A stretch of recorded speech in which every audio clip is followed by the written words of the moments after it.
I'm going to open it up for questions. Before we do, Brother James had asked me to just say a word about encounters with the news media.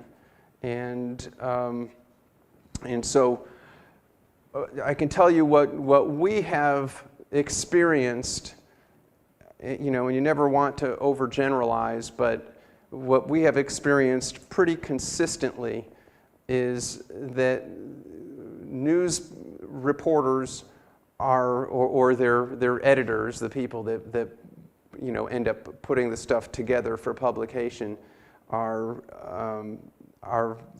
very consistently misrepresenting what we say and what we do and why we do it. And our advice is just don't talk to the media, don't grant an interview with the media.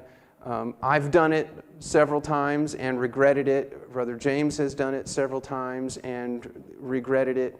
And they are dishonest as a whole, as a group. I'm not going to say every single one, but it's just been pretty consistent that they have deliberately taken things out of context. They will omit part of what you said, because when they take that out and they leave in the rest of what you said, it makes it sound more outrageous. And that's what they want, is they want you to sound outrageous. It doesn't mean that they hate God or they hate the gospel. It means they want to sensationalize everything, and that's what they do. When we had the fires here in 1998, I remember the TV reporter was out there. The fires were generally under control, and there was a little patch of grass along Highway 92 that was burning.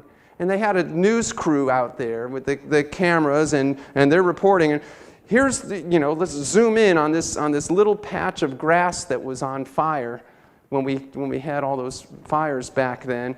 And because that was the most the most sensational thing they can do. If they can find a trailer park destroyed, they're going to show that. If all they can find is a bent stop sign or a piece of furniture turned over, they're going to show that. And they're going to, they just exaggerate and sensationalize, and they misrepresent. And we've been misrepresented so many times that we finally said, look, just tell them you're not going to give any comment.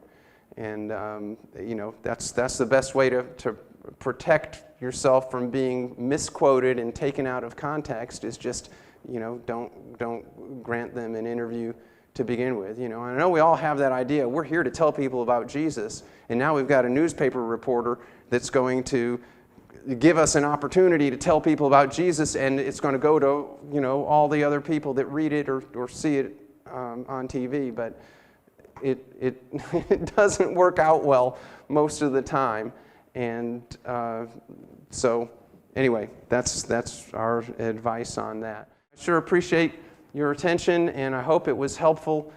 We did have some extra copies made of some of the materials that we apparently had run out of, so if you want to pick up some of that, you're welcome to do that. And so we are done.